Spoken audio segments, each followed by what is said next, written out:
right, here we go. Welcome into Philadelphia Eagles Now. Hope everybody out there is having a fantastic Thursday and you're getting set to have an awesome weekend. Coming up here over the next few minutes, the Eagles have some good injury news going into this game against Doug Pederson, Trevor Lawrence, and the Jacksonville Jaguars, but also the Eagles have some bad injury news going into this Week 9 matchup as well. Also, I want to talk about this because earlier this week, we talked about these young defenders playing really well for Philadelphia. DeJean got some serious love from ESPN. Going to dive into that. First, you know what I need you to do. Go on down, hit that subscribe button. Yeah, right there for daily and year-round coverage of the Philadelphia Eagles from yours truly. Anytime I do a show, I want it to be as insightful, informative, entertaining, thought-provoking as possible, and I always want you to be a part of the show and have a voice. Join the largest independently run Eagles channel right here on YouTube and lock us in today. Let's start off with the good news because I'm a positive guy, glass half full. Jalen Carter today at the NovaCare Complex in Philadelphia, the Eagles practice facility. He was a full participant at practice. This is positive because he did not practice yesterday due to a lingering shoulder issue that he's been dealing with of late. All signs point to him being able to play against the Jacksonville Jaguars. And Jalen Carter in 2024, his sophomore campaign, has been one of the top and most dominant defensive tackles in the sport. You don't believe me? The numbers certainly back that up. And the eye test tells you that. With how physical he is, how overwhelming he is for the opponent given his size, he can beat you with the bull rush. He can beat you with a rip move. He can hit you with the swim move. He can take on double teams and still find his way to the ball carrier or the quarterback. Third highest graded pass rusher in the NFL among defensive tackles, according to Pro Football Focus. He has a pass rush grade of 85.5. That is fifth among 198 defensive tackles in the game. His overall grade, 76.8. That's 12th among 198 defensive tackles. His quarterback hits, 6. That's 6th in the NFL. And he also has tallied 23 pressures going into Week 9. That is 8th in the NFL.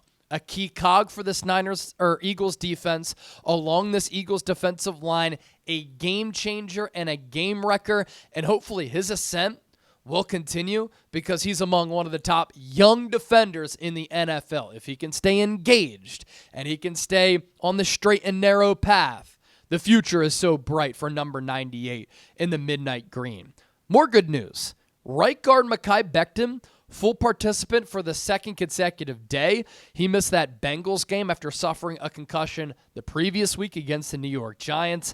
MetLife Stadium has not been kind to Mekhi Becton. And Becton this year has been a pretty good player. This is a classic Jeff Stoutland type of developmental story here where he played okay ball throughout his tenure with the New York Jets. He was good, especially during his rookie year, and then inconsistent play, a lot of injuries, derailed his career a little bit. Comes to Philadelphia, and the plan is Jeff Stoutland's going to coach you up. You're going to be a backup swing tackle, but then they try him out at guard, and he beats out Tyler Steen. He wins the right guard spot, and this year, no hits allowed on Jaylen Herz, no penalties. That's first among 110 guards in football. His overall PFF grade is 68.9. That is, 28th among 110 guards in the game. And he has a run blocking grade of 71.5. What's interesting between him and Tyler Steen is the smaller player. He's lighter. He's better against the pass. Becton is the more physically dominant player. He's better against the run, but it's always good to have good offensive line depth. I thought Tyler Steen, and Fred Johnson for that matter, against Cincinnati played really, really well at right guard and left tackle respectively. Landon Dickerson, limited participant in practice today because of a knee injury. He did not practice on Wednesday either. So it's looking as though he's going to be able to play. Highest paid left guard in football on an average annual value basis. And this year he's been good. Overall PFF grade of 68.9, a run blocking grade of 70.1. He can be better as far as his pass blocking sets, just the mechanics and guys getting past him. He's at a 60.1 grade right there. The Eagles are paying him to play a little bit better, but he's still been a very fine player. And the Eagles in this game on Sunday, they've won 3 games in a row. Offense has found an identity. Jalen Herz has 9 combined touchdowns, no giveaways during this 3-game winning streak. They should be able to put points up on the board. This Jags offense isn't consistent. They turn the football over a lot. Once they get inside the red area, they really struggle. On third downs, they're not that good. 29th on third downs, 17th in the red zone. So the Eagles' defense should be able to get off the field on third downs and stop the Jags inside the red area. Defensively, Jacksonville has struggled throughout Doug Pederson's tenure, and he's run through a couple of DCs. They're giving up 28 points per game, 29th in the NFL, 29th in yards per game given up at 382. Yards per play, 6. That's 31st.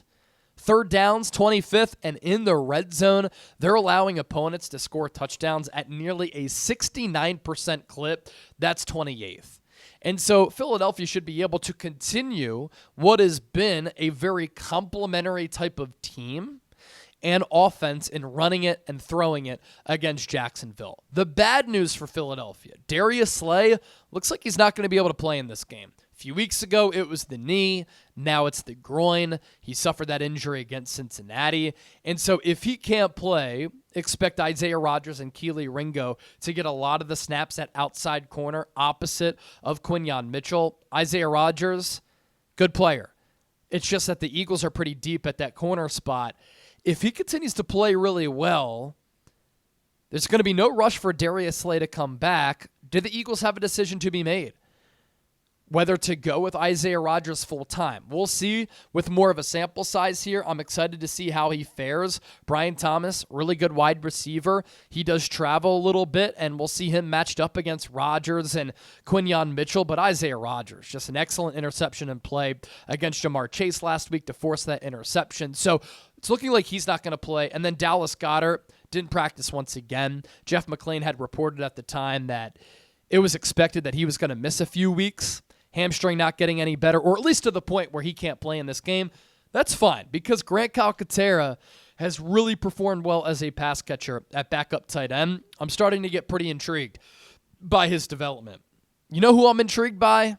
Cooper DeJean. We've talked about DeJean a lot here on the show. I had broken the news back at the NFL Combine in Indianapolis that the Eagles were showing a lot of interest in him. The Eagles were one of his only pre-draft visits set up. Philadelphia clearly liked him. Jeffrey Lurie told DeJean that we couldn't sleep after round 1 of the NFL draft knowing that we might not be able to get you. But they trade up. They got their guy. He's been excellent. He has an overall Pro Football Focus grade of 84.4. That is 4th among 201 corners this year. Coverage grade of 87.2. 2nd among all corners. And he can really do everything. Line up inside. Line up outside. Around the line, blitzer, hybrid linebacker, safety. He's done all that for Philadelphia. And so while we've talked about him a lot on the show, I've done some YouTube shorts on him, a lot of film breakdowns on DeJean. The play that he made against Jamar Chase on the 4th down last week, as good as it gets. A veteran type of instinctual athletic play. Ben Solak of ESPN, formerly of The Ringer, said something very glowing of Cooper DeJean. Quote, "It would be an overstatement to say DeJean saved the Eagles' defense, but it was bad before he got healthy and good after he took over the starting slot job from Avonte Maddox." So I'm going to say it anyway. DeJean has been one of the most impressive rookies I've seen all season, immediately showing a veteran level of feel, both when matching routes behind him and closing downhill. He won more reps against Jamar Chase on Sunday than I can remember a player winning in quite some time. The fit in a Vic Fangio defense that needs a safety like nickel couldn't be more snug. Love the way that Solak put that. I was talking about this all off season and in the lead up to the draft. I had said, I don't think he's going to be an outside guy. I'd play him in the slot. I think that he plays better there because you can use him in a more versatile way. And in Fangio's defense, you need that nickel safety type of player. and he's such a freak athlete. I'm really excited about his future. I'm really excited about his development and what he can become at the NFL level for this Eagles team. So some good news, some bad news for Philadelphia going into this game against Jacksonville. I put a preview out a little bit earlier today. Be sure to check that out on the channel. Matchups to watch, what Philadelphia needs to do, betting implications, keys to the game, how the Jags and Eagles have fared this year. We do all types of content here on the show. That's why you hit that subscribe button. I am getting set to enjoy my Halloween evening by going to the Mavericks-Rockets game. Gonna go down to courtside and see some Mavs players up close and personal, so that'll be cool. Enjoy the costumes, enjoy the trick-or-treating, all the candy. Plenty of content to come all throughout the weekend. We'll be live for Eagles-Jags on Sunday, myself and producer Chip, so we'll see you then.